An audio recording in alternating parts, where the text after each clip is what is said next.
Hi, this is Shilpa here. I'm the author of the HomeoQuest software and welcome to the new HomeoQuest 2013 version.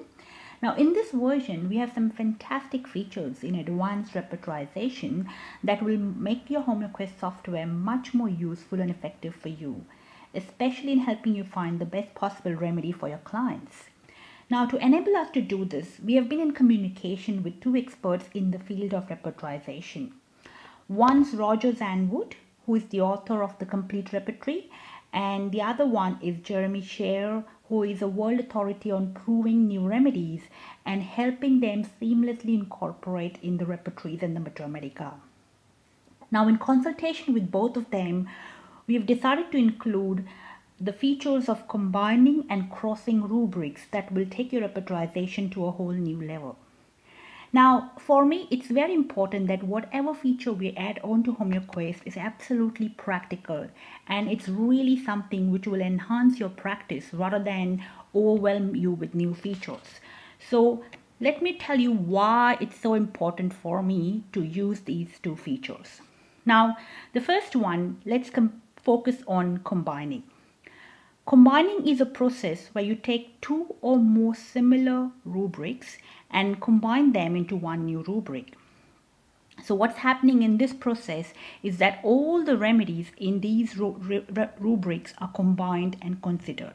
So let's take, for example, R1 is your first rubric, which has two remedies, A and B, and R2 is your next rubric, which has remedies B and C.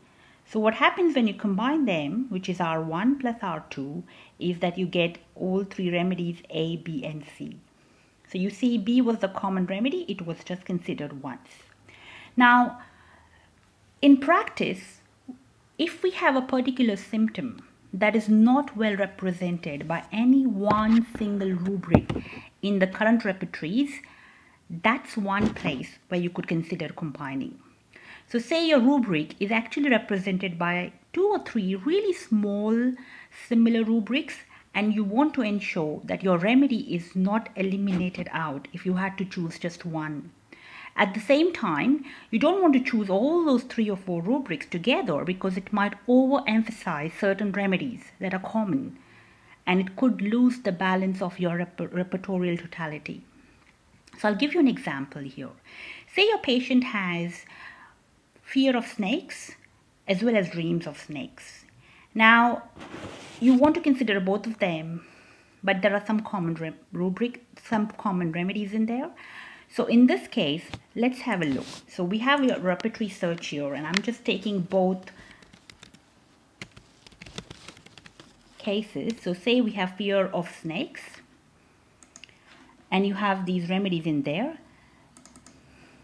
So I've considered them, and the second one is, let's say the person also has occasional dreams of snakes.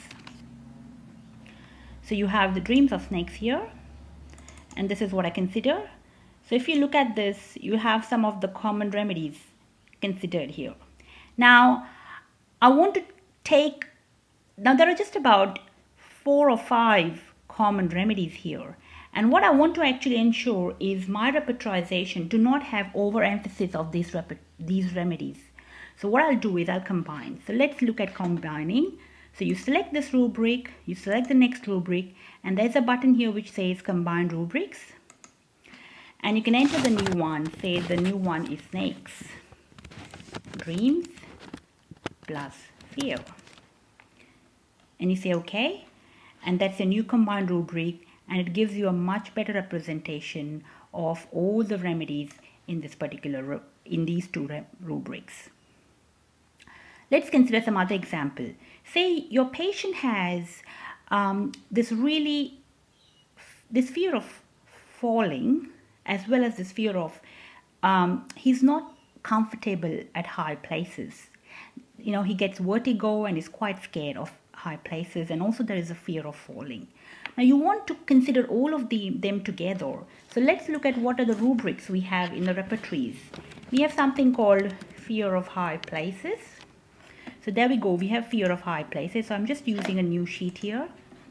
We have fear of high places. Then we have something where there is fear of falling.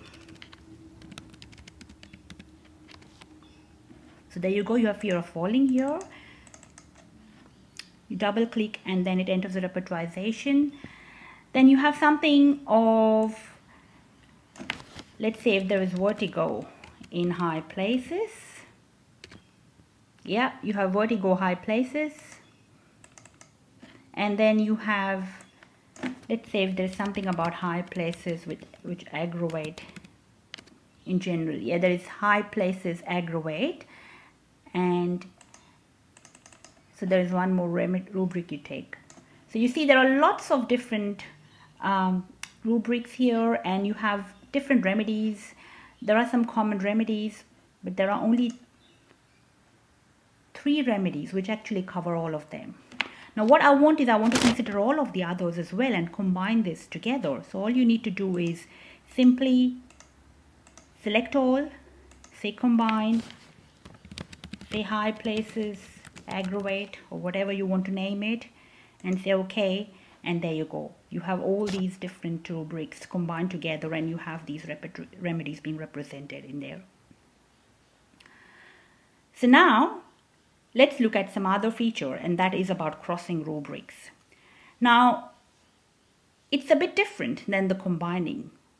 In crossing, it's a process where you take 2 or more rubrics and you cross them to form a new rubric.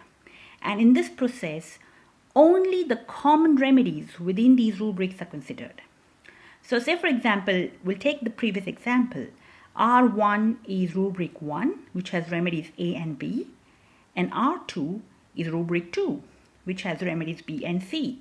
So if you cross R1 and R2, you get only one remedy, that's B, which is the common remedy. Now you may wonder, where do you find this useful? Well, it's extremely useful, especially when you have a particular symptom in your patient that is represented by a very small rubric. So a small rubric is a rubric which has only a few remedies in it, and that's the reason it doesn't represent your case very well. So what you do is, you might want to break that symptom into 2 more larger rubrics and cross them so that only the common remedies are considered here. So I'll give you a very good example. This was an example I discussed with Roger as well. So say your patient has bladder inflammation, cystitis, and during that period he's very dull mentally. So if you put dullness and bladder, you have dullness, inflammation of the bladder in, and there's one remedy, UA. Let's have a look, UARC. So it's a bearberry. So this is the only remedy which is being represented in that rubric. So, and that's one of my major symptom in my patient. So what we do in this case is we actually split this rubric into 2 components. So let's have a new sheet here. And let's take dullness as a separate rubric. So there we have mind dullness, and let's take bladder inflammation as a separate rubric. So you have inflammation of the bladder, cystitis. So now you have 2 different rubrics, but we want the common remedies in them. So all you need to do is cross them, select them, and say cross, and we put dullness plus cystitis, and there you go, you have the common remedies in there. And if you were just taking, you would have only one remedy represented, which is UA. So you have UA plus the other remedies, which are a combination of these 2 remedies. Let me give you another example. Say if you have a patient who has desire for sweets but is also aggravated by sweets. So if you just take that one single rubric, desire sweets which aggravate, you have a handful of remedies. You have about 13 remedies in here. But say if you break this down and you take desire sweet, so there you go, desire sweets. This is a huge rubric. So I'll consider this one, and you take aggravation sweet. again, this is quite a big rubric here. And there you see there are so many remedies which are common. And then if you can just cross them, name the new rubric as desire aggravation suites and say okay. So there you have a new rubric which is very big and which is something which represents your patient quite well. So this is similar to Bonninghausen's concept, but it's something that can be used generally for any form of repertorization. And I think these little things will make a huge difference in getting the remedies that you really want and incorporating them into your repertorization totality and hence in your prescription. So you're not missing out remedies and you're not missing out on any rubrics which are not well represented due to the inherent incompleteness of the Matra Medica data we have currently in homeopathy. So hope that's really helpful. Thank you very much, and I'll see you in another tutorial where I explain some other new features in this 2013 HomeoQuest. Thank you very much and take care. Bye-bye.